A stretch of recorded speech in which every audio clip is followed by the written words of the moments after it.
dans l'épisode précédent.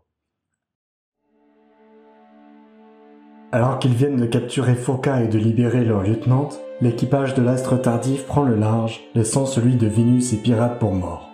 D'abord heureuse de retrouver ses compagnons, Lotus déchante rapidement lorsqu'elle est confrontée au comportement froid et distant de Safran, le capitaine, alors que celui-ci semble rongé par une colère obscure qu'elle ne lui connaissait pas. Mais le temps n'est pas aux explications, car les matelots qu'ils pensaient avoir tués les prennent maintenant en chasse.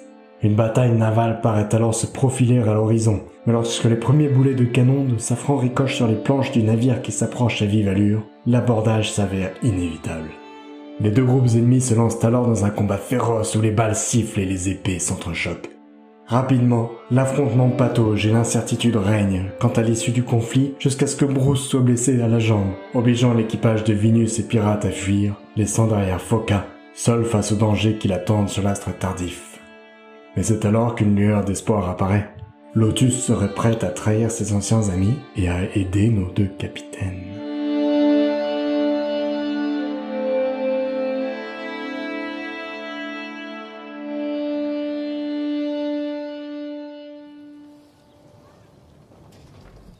C'est drôle. Je me rends compte que très souvent, quand je prends mon carnet pour écrire des histoires, on est sur la mer. Nous sommes pris entre deux courses, capturés dans l'œil du cyclone qu'est notre péripétie depuis que nous sommes partis de Pilmo. Cette fois-ci, c'est différent, parce que des histoires, j'en ai plein de nouvelles à vous conter. Plein de nouvelles parce que nous avons accueilli une nouvelle actrice dans la troupe. Une nouvelle personne sur le bateau. Je vous garantis que ça ne laisse pas indifférent. Au début, personne n'osait trop lui parler. Il faut dire qu'elle n'était pas très loquace non plus. Très vite, ce qu'on savait d'elle s'éloignait des faits pour se confondre au récit ou à la légende. Elle était là, sur le pont, râpée de mystère, privée de son navire et orpheline de son équipage. Nous avions tous là un point commun, chacun de nous ayant perdu quelque chose ou quelqu'un avant de se retrouver propulsé sur les mers. L'un avait perdu un ami, l'autre avait quitté sa terre. Chaque membre de l'équipage naviguait à la recherche d'un trésor qui pouvait combler ce vide. C'est sur ce terrain que des liens se sont tissés, et ça me fait plaisir de le constater. L'équipage se soudait à mesure que nous avancions vers notre nouvel objectif, le repère de Safran. J'écris comme si j'avais l'esprit libre, mais si nous sommes en route, ce n'est pas juste pour apprécier le bruit des vagues et le chant des mouettes. Guidés par Lotus, nous n'avions qu'un seul objectif en tête, libérer Foka de ses ravisseurs. Bientôt, les ténèbres apparaissaient sur notre longue vue, comme une étoile noire dans l'étendue bleue. Rapidement, nous comprenions qu'il s'agissait du repère de Safran. L'île où se terrent nos ennemis est issue du cauchemar d'un bien sombre esprit. Elle est aussi accueillante que morne. Arrimé à la barre, c'est inquiet que je fais progresser notre navire dans la gueule de cette géante de pierre. Nous progressons dans la crique indiquée par Lotus en craignant d'y trouver un monstre proportionnel à sa noirceur. Au loin, nous distinguions l'équipage de l'Astre Tardif, patrouillant sur la berge. La nuit était ce soir notre allié, et dans l'obscurité nous pourrions nous fondre parmi eux sans problème.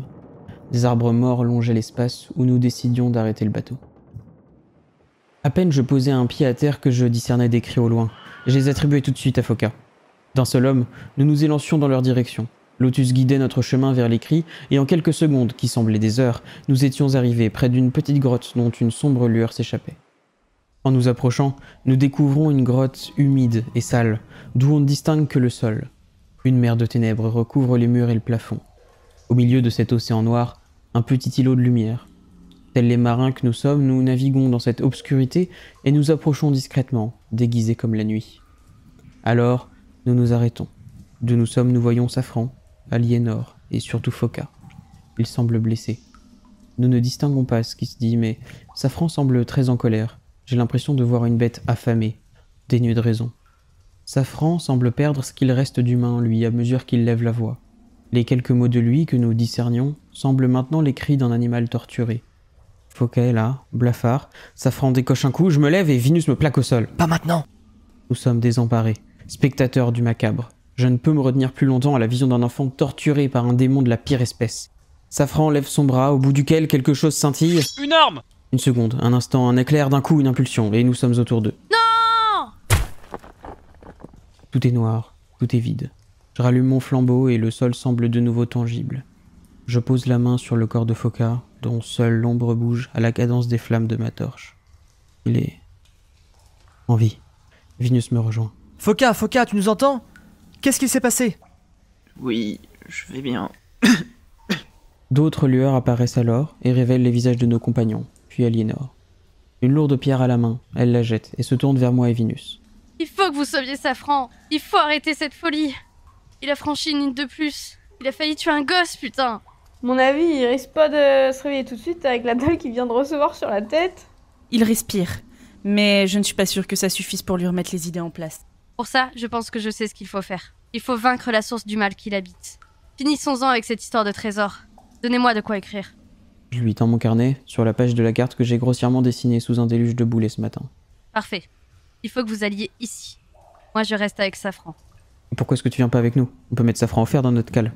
Vous avez pu passer inaperçu à l'aller grâce à la nuit et la fatigue de notre équipage.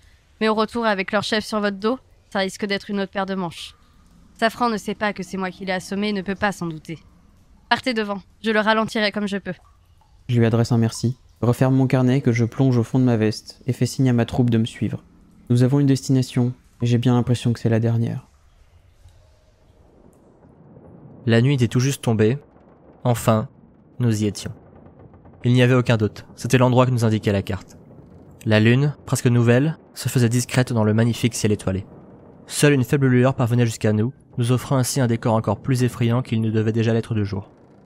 Devant nous se dressaient d'énormes falaises escarpées qui s'élevaient bien au-dessus de notre mât, rendant impossible tout accostement, mais ce qui nous empêchait aussi de savoir ce qu'abritait l'île.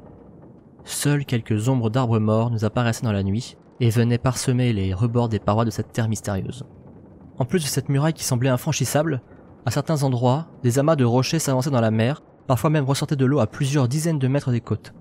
L'île ne semblait pas particulièrement grande, mais son approche et la navigation à ses abords étaient pour le moins dangereuses, et tout aussi compliquées.